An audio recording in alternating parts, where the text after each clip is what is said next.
Let Me Tell You a Story is a product of Carolina Storyteller, starring Jonathan Phoenix, written, produced, and directed by Jonathan Phoenix, edited and recorded by Jonathan Phoenix, and horribly marketed by Jonathan Phoenix. Man, I gotta hire a staff. If you'd like to support the podcast, you can go to patreon.com/Carolina Storyteller and subscribe to get exclusive content and all kinds of other neat stuff. We even have merchandise coming. Anyway, sit back and enjoy the show.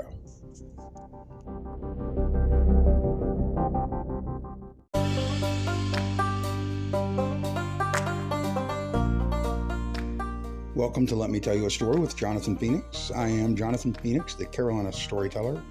I hope you guys have had an amazing week. I'm so glad to have you back with me this weekend. Let me ask you this. Can you imagine what it would be like as a soldier at war? You're away from your home, away from your family. You're doing your duty to your country. It's middle of the night. You're on post. You're tired. You're wore out. And then a group of guerrilla fighters come up. And before you have a chance to sound your alarm, your head's gone.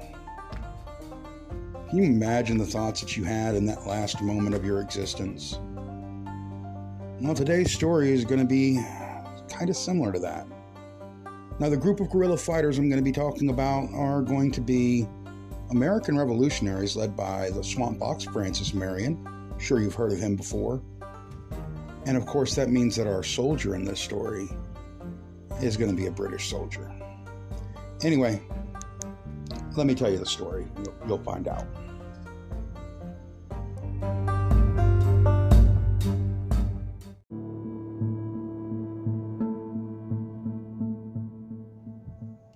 Today's story takes place at Wedgefield Plantation, which is a plantation that existed just north of Georgetown, headed towards Conway. Back in the Revolutionary War, this plantation was ran by a man who happened to be a Tory. Now, if you don't know what a Tory is, they were British supporters living in America during the American Revolution. Now, as you'll recall, Georgetown back then was occupied by the British.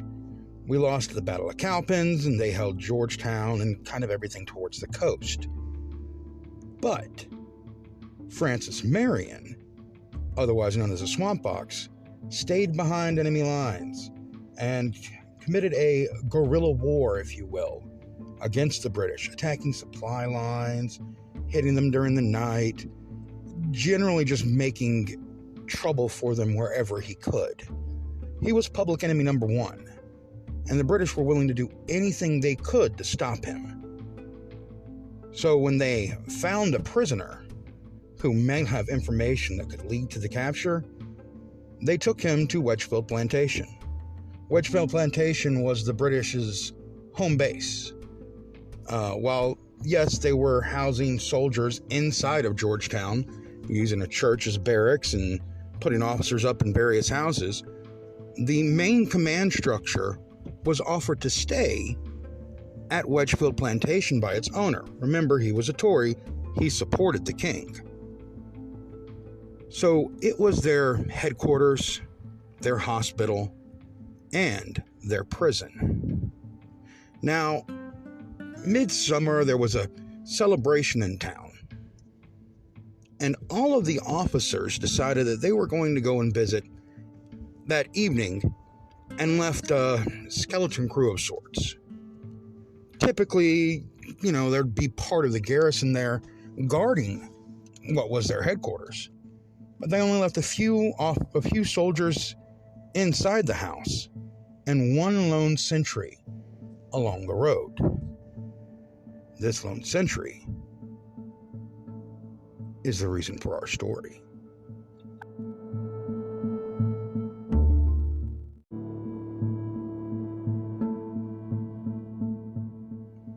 It was the middle of the night, and the lone sentry, whose name has been forever lost to time, stood on the road leading to Wedgefield, minding his post. He marched back and forth, gun in his hand, being forever dutiful in his service to King George. And it was near midnight when he heard the sounds of hoofbeats coming up the road. Now, to him, this just meant that the other officers were returning, and perhaps someone would be sent to relieve him so that he could retire to his bed for the evening. So when he saw the riders coming, he did not question as to whether or not they were going to be anyone other than his countrymen. I mean, attacking at night was unheard of back then. No one did that. It was too late when he noticed that these were not his fellow British soldiers, but Francis Marion and his marauders riding down upon him, the thundering hooves of their horses clattering against the ground as they closed on him. Before he could ready his weapon, they were upon him, and a single slice of a sword, and his head was gone. Francis Marion and his men proceeded to attack the headquarters of the British Army, freed their prisoner and the other prisoners that were there, and were off before the alarm could even be raised. Not that it really mattered, because there wasn't anyone there to hear the alarm. When the soldiers returned, they found the sentry beheaded, laying in the middle of the road. They never did find his head.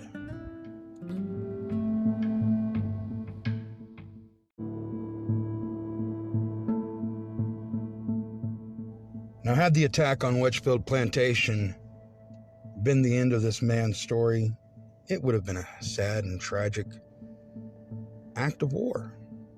People die in war.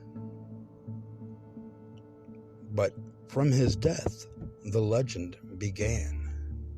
People began to hear hoofbeats at night coming down the road towards Wedgefield Plantation when nothing was there. And when the moon was right, you could see someone walking along the road. Oftentimes, he'd be gone in an instant. It wasn't until around the 1860s that the first report came that someone actually came across the young man walking the road, no head on his shoulders, searching, looking for his head, as he would continue to do every night along the road leading to Wedgefield Plantation, forever searching for the head that was taken by Francis Marion. And if you go there even today and wait until the moon is high, you can hear the sounds of hoofbeats and the yells of Marion's men, and you can hear the final scream of the sentry that stood so gallantly, only to have his head removed by the flash of a saber.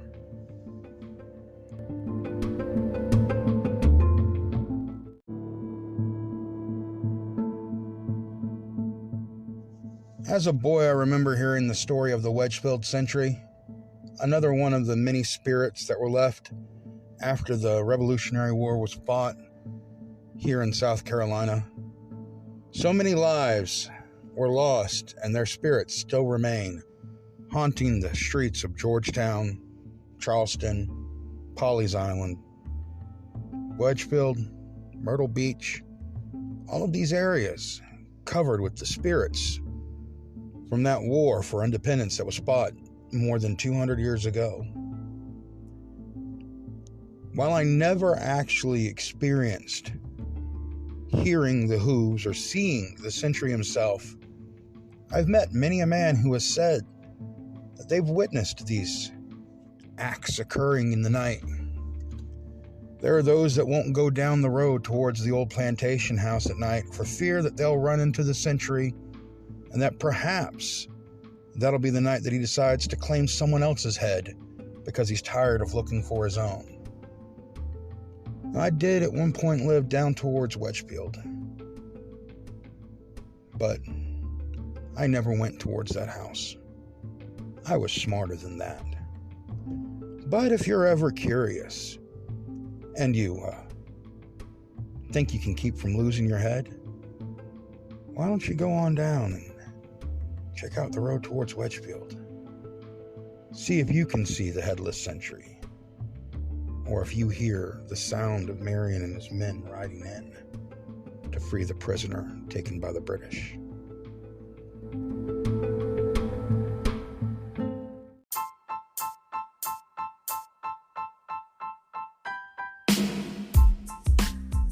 Well, that was this week's stories, ladies and gentlemen. I hope that you enjoyed it. I hope you found it interesting. I've got plenty more where that came from, and a few more incidents where Francis Marion may have lended his hand into creating a ghost or two. Okay, let's just say there are a lot of them. Francis Marion did a really whole lot of killing. If you'd like to find out more about Francis Marion, you can always Google him or go to your local library. But there is a movie that I would like to recommend, and it is called The Patriot, starring Mel Gibson. Now, most people think this is just a movie where Mel Gibson plays Mel Gibson during the American Revolution, but no. In fact, the character he was based on was the Swamp Fox, Francis Marion. But because of the portrayal in the movie, the family decided that they did not want him to have that name. But everybody in the know knows that was Francis Marion. So if you get a chance, check out the movie. As always, thank you so much for listening. I really appreciate it. If you get a chance, go over to patreon.com/Carolina Storyteller and show your support. And leave a 5-star review here if you get a chance. And if you would like to read more of my books, you can check out Through the Flames or Redcoats on Amazon. Thanks for listening. I'll see you next week.